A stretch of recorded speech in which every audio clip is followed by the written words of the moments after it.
Start. Hello, dear students. Today we are discussing about the Jablonski diagram. The various terms such as fluorescence, phosphorescence, intersystem crossing, singlet state, triplet state, these are the variables which can be explained with the help of the Jablonski diagram. Now I will take one by one all things. First of all, I explain the fluorescence. Fluorescence is the emission of light from a singlet excited state as it returns to the ground state. It is opposite to the lowest energy singlet light absorption, and the non-dissociative chemical reactions are most probable in long-lived excited states. It has a smaller lifetime as compared to the phosphorescence. Fluorescence is simply the transition of the electrons from S1 to S0 state. Next one is phosphorescence. Phosphorescence is the emission of light from a triplet state. It returns to the ground state. This contributes relatively long lifetime of low-lying triplet excited state, and the intermolecular reaction is favored by the longer lifetime of the T1 state relative to the S1 state. So, the phosphorescence is simply the transition of electrons from T1 state to S0 state. Now, the next point is the intersystem crossing. The intersystem crossing is formally a spin forbidden process. The efficiency of intersystem crossing is depend upon the difference in the energy of the singlet and the triplet state, that is energy gap in between the S1 and T1. The presence of heavy atoms like sulfur, chlorine, bromine and iodine etc. in a molecule enhance the intersystem crossing efficiency. Benzophenone shows the intersystem crossing efficiency with 100% and butadiene is only 0%.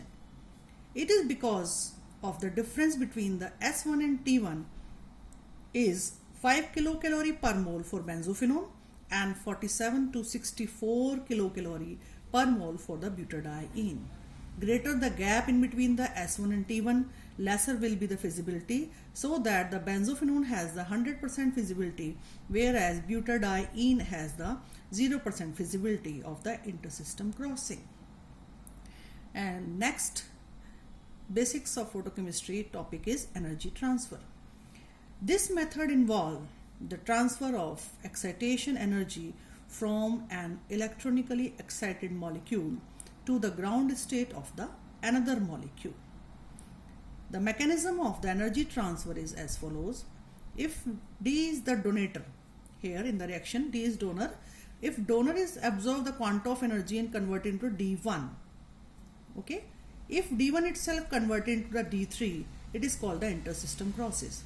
But if D3 gives its energy to another molecule just like A, then A is converted into A3 and D3 is converted into now D. If A3 is acceptor, if A3 is converted into the product directly, the phenomena is known as sensitization. But if D3 is converted directly into the product, the phenomena is known as the quenching. Let us see one by one sensitization and the quenching.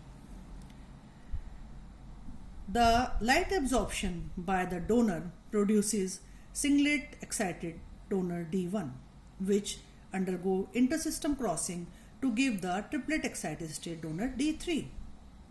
The triplet excited state donor then collide with the acceptor, producing the triplet excited acceptor A3 and the ground state donor A.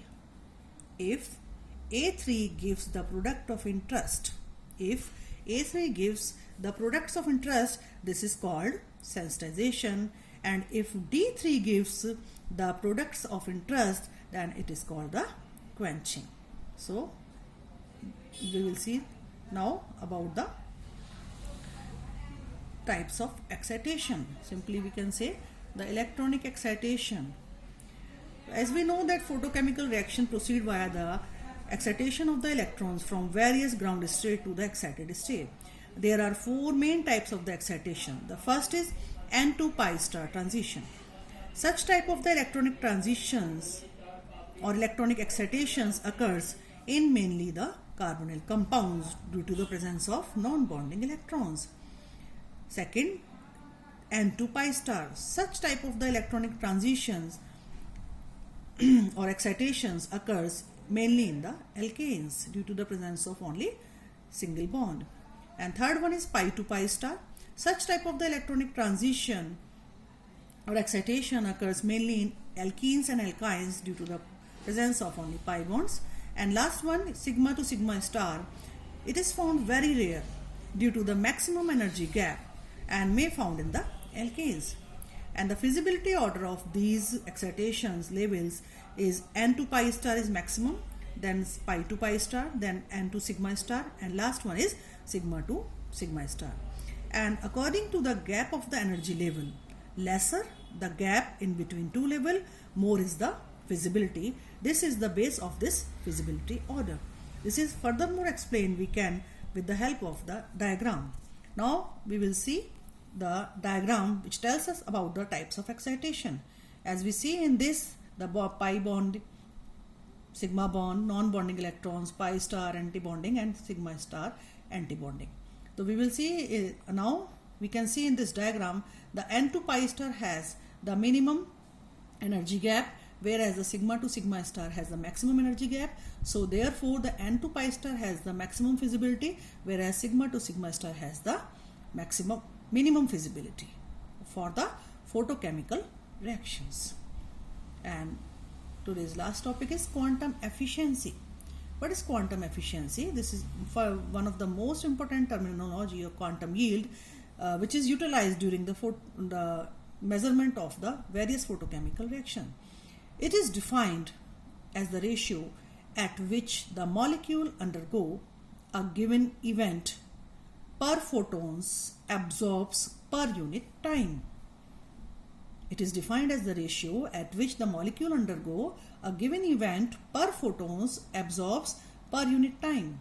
It is denoted by phi, and it is very important term which is used in the photochemistry. And what is phi?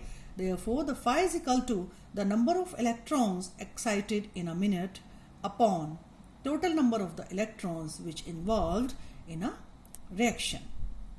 So I hope that today's lecture is effective for you, and thank you very much.